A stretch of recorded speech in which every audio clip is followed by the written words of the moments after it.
Salam sejahtera bagi kita semua. Bertemu lagi dengan saya Yahdiana Harahap di kuliah Biokimia Fakultas Farmasi Universitas Indonesia. Materi biokimia pada kali ini adalah materi ke-11 yang akan membahas tentang metabolisme purin dan pirimidin serta katabolismenya. Ya, pada perkuliahan kali ini mahasiswa diharapkan mampu memahami tentang metabolisme nukleotida purin dan pirimidin, kemudian masalah biomedisnya serta kelainan-kelainan pada metabolisme purin dan pirimidin. Selanjutnya, mahasiswa dapat melihat referensi sebagai berikut untuk memperdalam tentang metabolisme purin dan pirimidin. Sebagai pendahuluan, manusia dan vertebrata dapat mensintesis nukleotida purin dan pirimidin secara de novo, yaitu dari intermediate amfibolik. Asam nukleat diurai oleh enzim ribonuklease, deoksiribonuklease, dan polinukleotidase. Mononukleotida dihidrolisis menjadi nukleosida oleh nukleotidase dan fosfatase. Nukleosida diurai lebih lanjut oleh fosforilase intestinal menjadi purin dan pirimidin. Kemudian, basa purin akan teroksidasi menjadi asam urat yang dapat diserap dan selanjutnya diekskresikan ke dalam urin. Apa itu nukleotida? Nukleotida adalah unit monomer atau unsur pembangun asam nukleat. Fungsi penting nukleotida purin dan pirimidin bisa kita lihat dari beberapa nukleotida, misalnya donor gugus fosforil, ya seperti ATP dan GTP. Kemudian pada gula ada UDP glukosa dan GDP galaktosa, dan pada lipid ada CDP asil gliserol. Nukleotida membentuk sebagian koenzim seperti FAD, NAD+, NADP+, koenzim A dan S-adenosil metionin. Nukleotida juga menyelenggarakan fungsi regulasi. Ya, seperti kadar ADP itu sangat penting untuk mengatur kecepatan reaksi fosforilasi oksidatif di dalam mitokondria. Kemudian nukleotida spesifik ini juga sebagai pengatur alosterik aktivitas enzim. Kemudian ada siklik AMP dan siklik JMP melaksanakan fungsi messenger kedua. Kemudian nukleosida trifosfat sebagai prekursor unit monomer asam nukleat RNA dan DNA. Nah, apa untuk kepentingan medisnya? Kepentingan medisnya, penyakit manusia yang melibatkan kelainan metabolisme purin dan pirimidin adalah seperti penyakit Gout atau Pirai, kemudian ada sindrom Lesnihan, ini secara genetik, kemudian defisiensi adenosin deaminase dan defisiensi fosforilase nukleosida purin. Produk katabolisme purin adalah asam urat yang suka larut dalam air.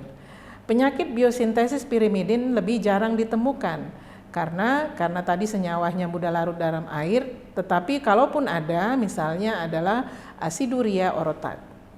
Produk katabolisme pirimidin memiliki kelarutan yang sangat tinggi seperti CO2, amonia, dan beta amino isobutirat.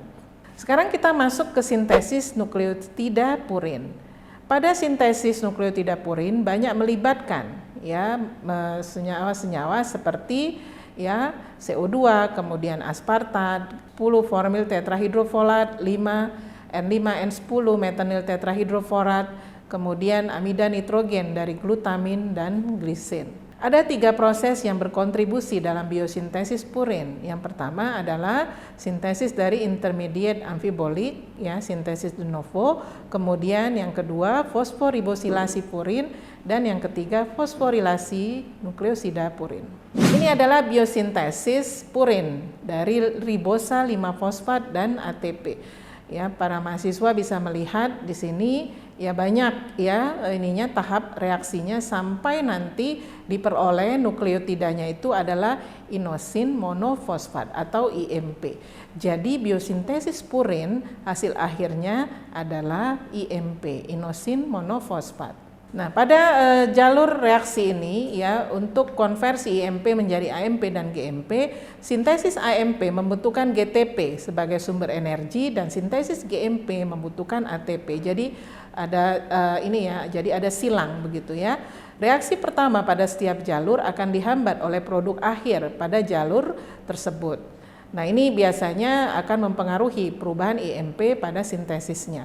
Kalau AMP dan GMP jumlahnya cukup, ya, jalur de novo sintesis purin akan dimatikan atau turn off pada tahap amidotransferase.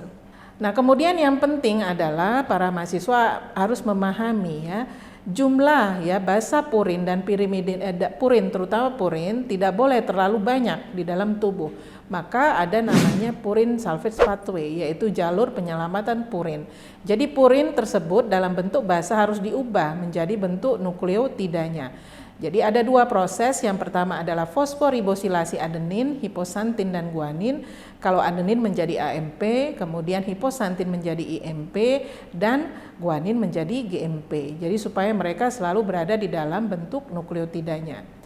Nah, di sini ada yang pertama fosforibosilasi, yang kedua adalah fosforilasi purin ribonukleosida. Jadi kalau dia sudah dalam bentuk nukleosida, tinggal difosforilasi, misalnya dengan enzim adenosin kinase, adenosin menjadi AMP, atau misalnya dengan sitidin kinase, maka dioksisitidin akan menjadi DCMP.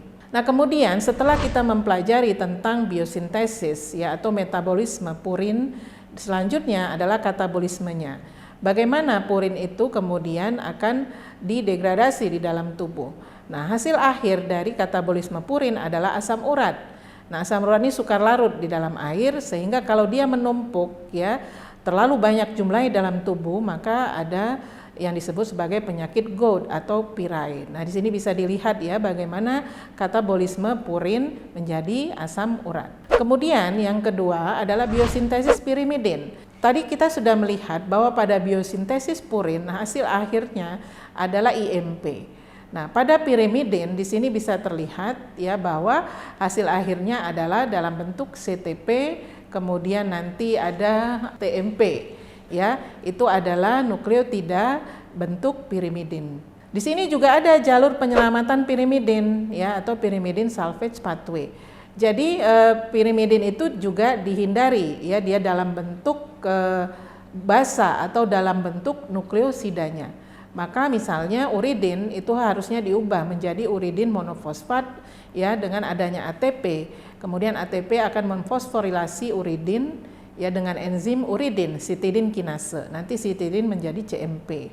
Kemudian timin dengan timidin kinase, ya, dengan adanya ATP, maka ini juga akan difosforilasi menjadi TMP. Nah, katabolisme pirimidin ini lebih aman dibandingkan katabolisme purin tadi. Kalau purin tadi, ya, hasil dari katabolismenya kalau menumpuk menjadi penyakit GOUT atau pirai, ya, kalau genetik tadi ada Lesnehan, maka kalau katabolisme pirimidin ini semua hasilnya larut dalam air seperti CO2, kemudian ada amonia, kemudian beta alanin dan beta amino isobutirat. Jadi ini hasil akhirnya. Sehingga penyakit yang dipengaruhi oleh katabolisme pirimidin ini sangat jarang ditemukan karena dia larut di dalam air.